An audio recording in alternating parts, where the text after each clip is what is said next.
All right, so it's all recording. This is for the culminating activity. So Inktober. You're probably like, what does that mean? Sorry, this is me just adjusting it so I can actually draw.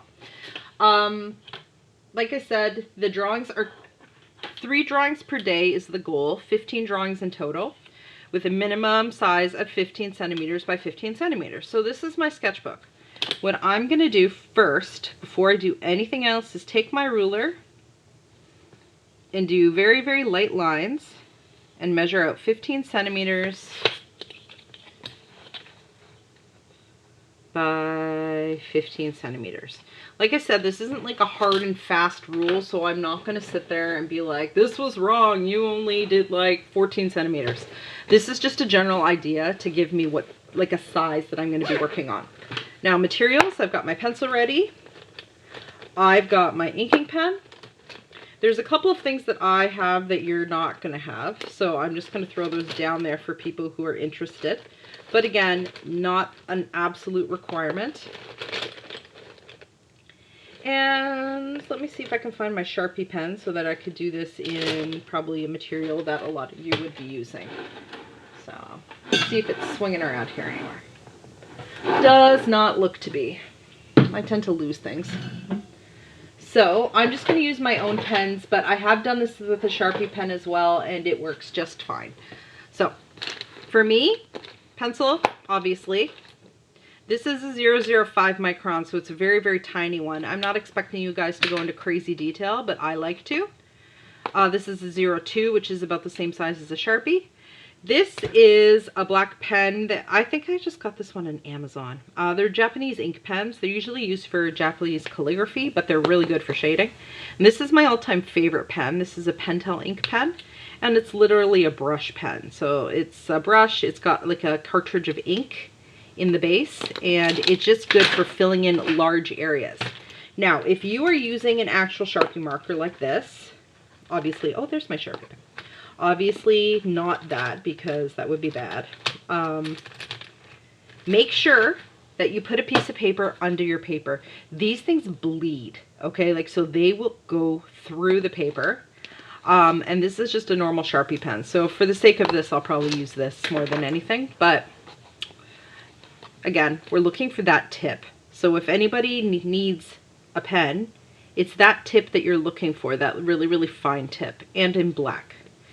Of course, you can do this with a ballpoint pen. It's a little bit more difficult, but it's doable. Now, first thing I do is I look at the list and try to think of what I'm going to do. Now, I like to obviously use like reference drawings. So sometimes I will look at something, come up with an idea, and then I'll Google search it to kind of get an idea of like what I want to do there. Now, there's nothing wrong with that. In fact, I actually encourage people to do things and watch things that'll inspire them. So usually when I'm drawing, I'll watch like comic book stuff. I actually really love watching the Great Canadian Baking Show while I draw, because it's good background noise. I don't need to pay attention, and it has a lot of really cool visuals, which I enjoy. So, for example, for this one, in honor of the Great Canadian Baking Show, I'm going to do number 31, which is slice. Now, the way I'm going to do it is I put a 1 here. So this is my first drawing, and that's how I know. I want to number the drawings so that I know what number I'm at. This is all, and then I'm going to write slice is number 31 on the list, and then I'm going to write the word above it. Okay? That's a reference for me marking it, but it's also a reference for me drawing, because I want to keep looking back to that. Okay, this is also going to be the file name. So when I save it, I want to save it under the file name slice, number 31. So that, you know, when I'm marking it, I know. Now, I have my 15 by 15. When I think slice, again, I was thinking of the Great Canadian Baking Show, I think of a slice of cake. So that's probably what I'm going to do. Cake's pretty simple. It's usually a triangular shape, so I'm going to start by drawing a triangle. Okay, doesn't have to be super perfect. I don't have to like break out the ruler for this one. And I'm going to make it like a really high piece of cake, like one of those mile-high cakes. Also, I'm hungry, if you can't tell. So the big thing with the cake is making sure this line and this line are kind of on the same angle. I have this, I have this. Okay, so this is like a pretty good basic shape that I'm going to use. And then, because one of the big things you don't want is this stuff just sitting in space, like floating in the world, I'm going to add a little plate. So there's a little plate. Again, I can fix it up as I go along. These are just my rough starts. Okay. All right, so now what do I want to do when I think of a slice of cake? All right, so I'm going to put some layers in there, because cakes usually have layers.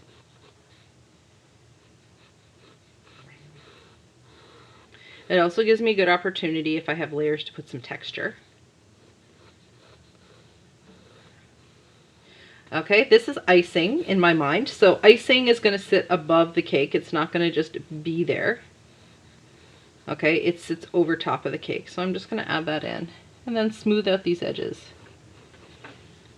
Okay, so this is me just drawing in what I think a cake would look like.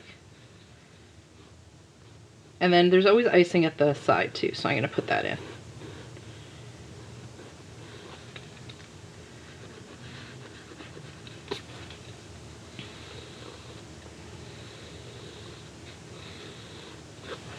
Alright. Now, at this point, I've got like the basic outline. I kind of know where I'm going with this.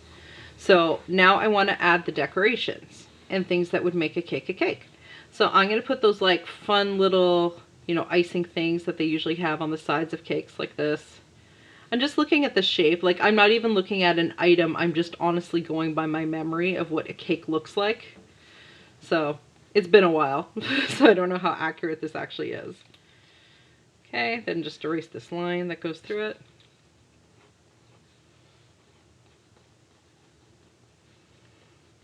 Okay. Say I just want to put like some sprinkles on it, so I'm going to just do little circles. Those are going to be colorful. Alright. There you go. Now I'm pretty good. I've got my basic outline of what a cake's supposed to look like. Now I'm going to go into my ink and I have my shading. Now this is where I'm going to show you different shading techniques. When I start, usually I start with a basic outline. Let me use my Sharpie. Okay. This is my Sharpie pen. So I usually start with a basic outline.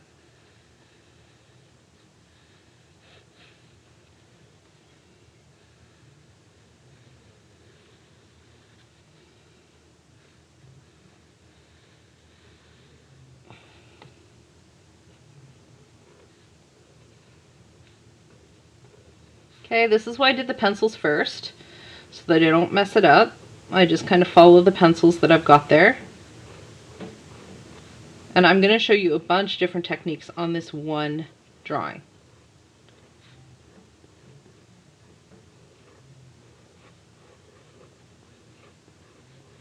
Okay, so there's my nice icing. There's my little sparkles. I can do anything on this cake, by the way. This isn't the mandatory part. Then I'm going to outline this.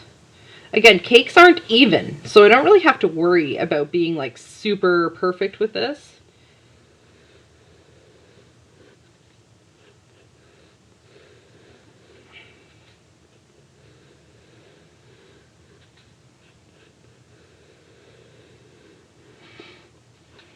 Alright, so now I've got my basic cake.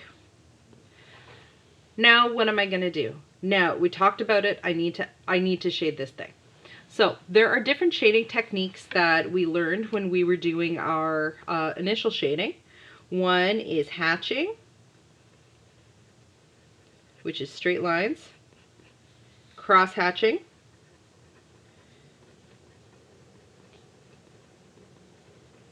which is crisscross lines,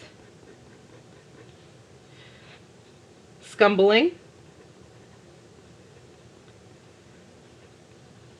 which is circles.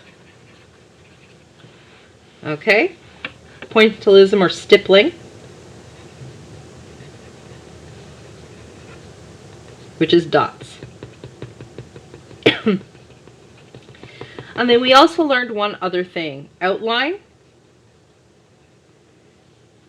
It creates focus. and it brings it forward.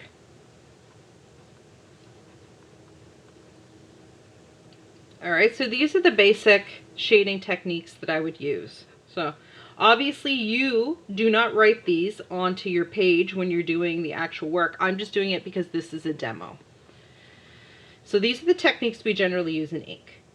And you pick what you need. So for example, scumbling. This part of the cake is a sponge. It's usually like that fluffy part. So I'm going to use scumbling because it gives that like cakey look.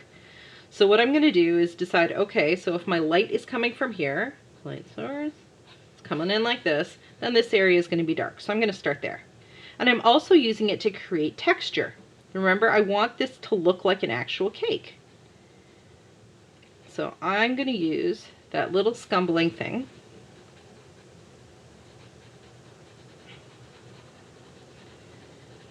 Okay, to create the texture. Now, if you look, I'm not like filling the entire thing in because I don't have to. Like a little bit of texture lines here and there give the viewer the basic idea. Okay, so I only need to really do it here where it's darker and along the edges because that's, you know, where I need to create that shadow. But for the most part, like I can just at this point do a little couple lines here and there just to get the just to kind of give that idea of the cake being circular and spongy and having air holes, because cakes usually do that. Okay, if you're in doubt, take a look at a piece of bread or a cake. You can tell your parents cake was part of your art lesson today. Okay, so just like I'm doing that. All right, it's added in. So if you look, I do it on all the layers.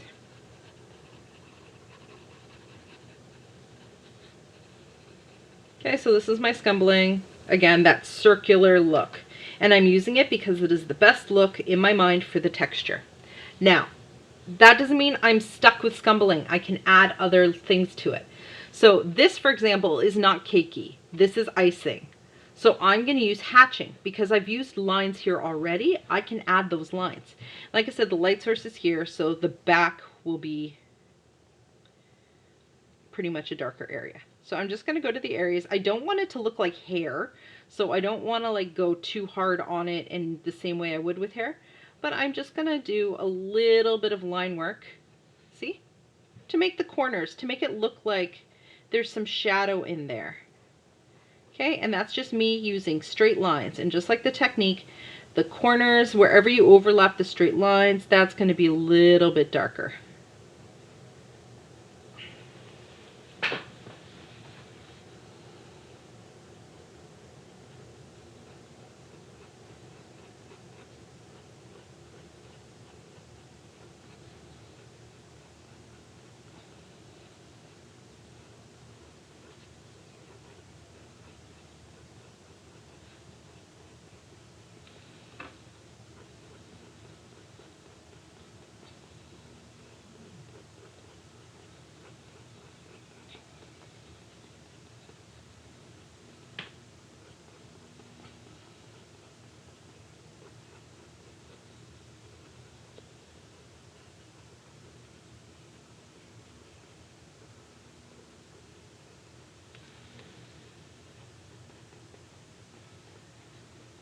Okay, so if you look, I'm hoping that doesn't look like hair, but you know,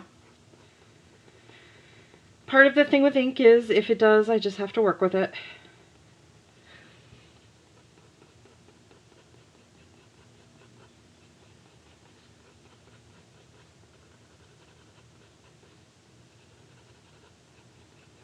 All right, so there you go. Now again, I can use that over here as well. So this is, remember, this is the icing on the side. So I can just use those straight lines. And over here too. I'm probably just going to use those straight lines. And if you look, I'm not like having to do each individual straight line. I'm actually just doing kind of like a little scribble in this part. And I'm going down, like vertically, because it gives it height. When you do this to something, it makes it go up and down. It makes it look like it's lifting up. Sorry. Boop. Okay, and the same thing here.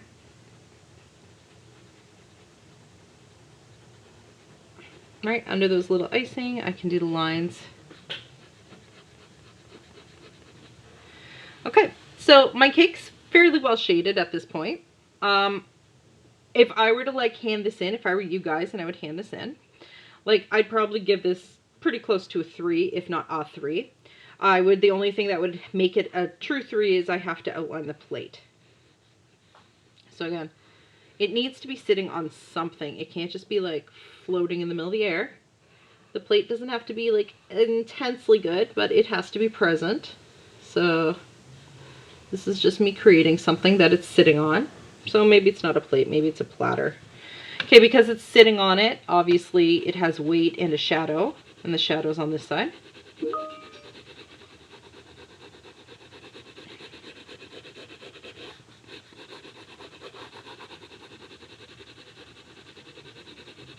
Okay, same thing we learned when we were doing the sphere. Just have to create the shadow. And then the last thing I wanted to show you is this idea of bringing it forward. So you use a thick line, a black line, to bring something forward. I'm just using this to create a thick black line. So what I could do is here, sometimes I will outline a certain area to create that darker outline just to make it pop a bit.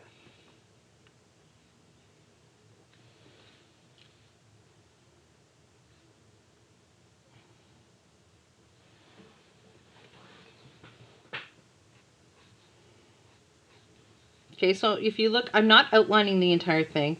I'm just picking places where I think the outline would work best, a thicker black line, just to make it move forward. And that's usually, in this case, going to be at the very base.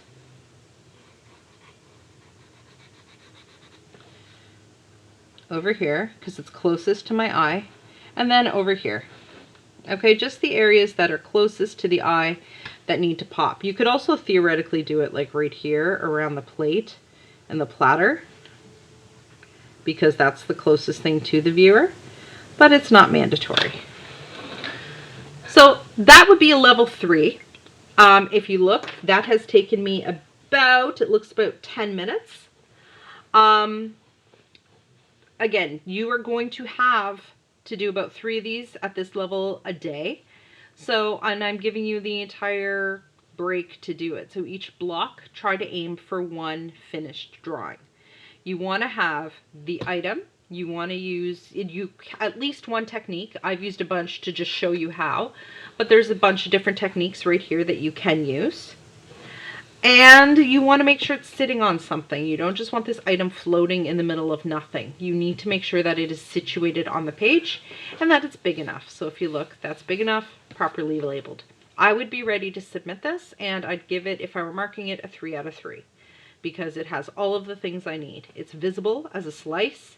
It has all the shading and ink. It's good to go. And then there's just that one last step, which is erasing the pencil lines. So the very, very last thing I would do is just take an eraser, go over it,